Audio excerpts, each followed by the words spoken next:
Oh yeah. What's up everybody? Welcome back to Inside Out Precision. Today's video we're going to be covering torque tuning, which sounds a little scary because generally the word torque is not something you want to associate in an archery shot.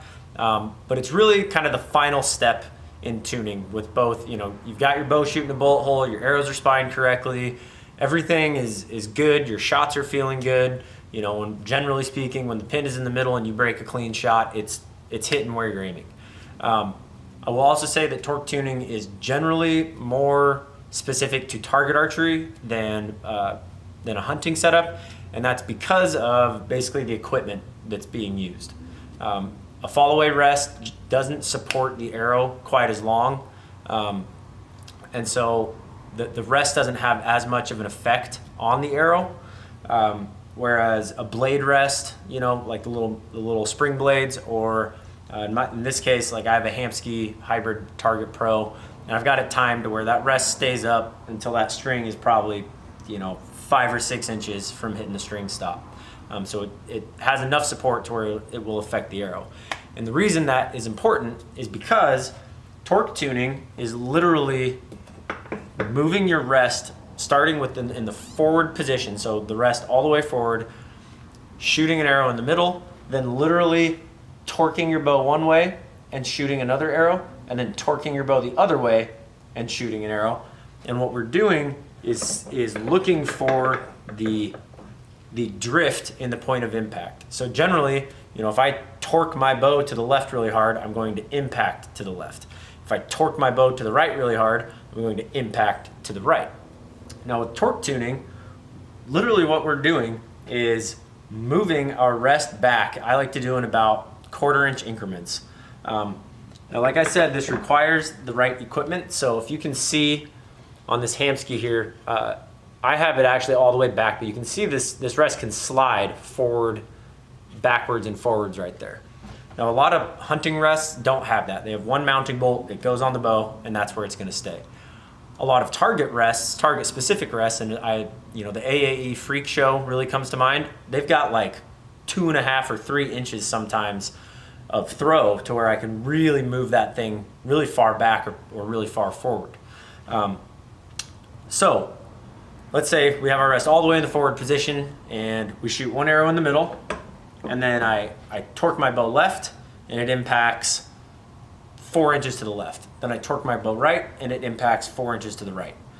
What I'm gonna do next is move my rest back at the mounting bracket here, move it back about 1/4 inch.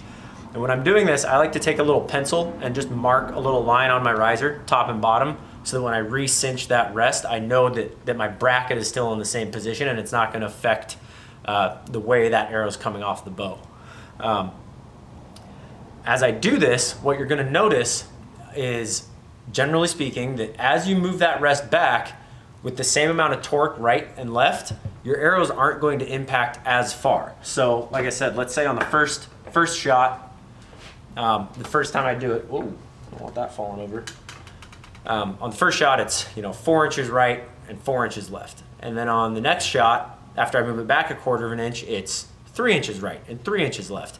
I move it back another 1/4 inch and I'm 2 inches right and 2 inches left. Move it back more and maybe now I'm down to an inch or just an inch and a half.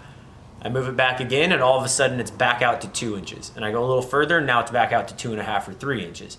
So what you're gonna find basically is that sweet spot where the torque in your hand does not affect the point of impact as much. Now you're never gonna be able to get it to where no matter how hard you torque it, they're all just gonna pipe right down the middle. That's just not how this works. But what this does is it gives you a little more forgiveness in your shot routine to where, maybe your hands are sweaty or you're shooting up and downhill and for one reason or another you get a little bit of torque into that grip. The idea is that it's not gonna punish you as badly if you've torque tuned your bow. So it is literally just torquing your bow right, torquing your bow left, and seeing how far the spread between those arrows is. And as I move my rest back, generally they'll get closer and closer and closer. And then once I get past a certain point, they start spreading back out.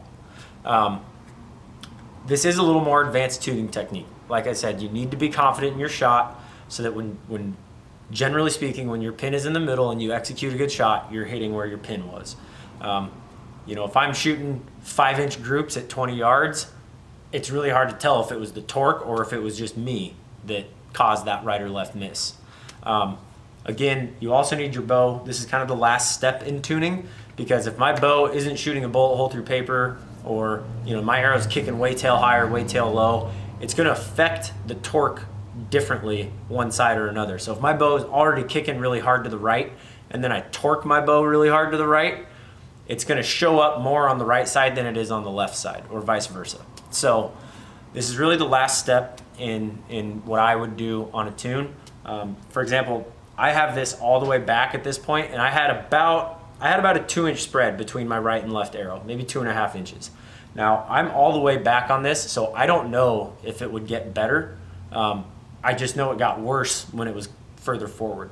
So the equipment for this is pretty important. As I said, the AAE Freak Show, if you're looking for a target rest, is a great blade rest. It's got a lot of adjustment. In fact, for Hoyts, they make one that'll even go all the way back behind the little bridge in the tech riser, so you can get that thing way back there.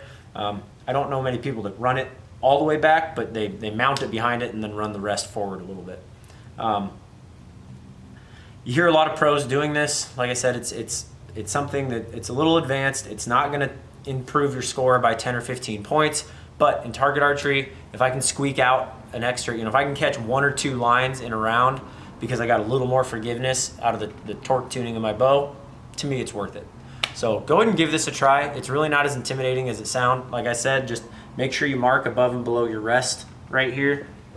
So like I said, make a little line right above and a little line right below. That way, as you move that rest back, you know you're still square on your mounting bracket.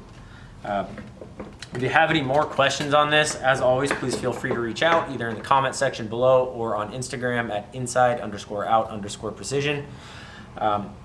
There's a lot of different tuning techniques. This is just one more that you can kind of put in your pocket and maybe pick up a couple extra points. So thanks again for watching. As always, we really appreciate you guys. If you could hit that subscribe button, it really helps us out. We've had so much positive feedback, and it's just really encouraging to keep making these videos and giving you guys useful information. So until next time, as always, keep it in the middle, and remember, precision is a decision.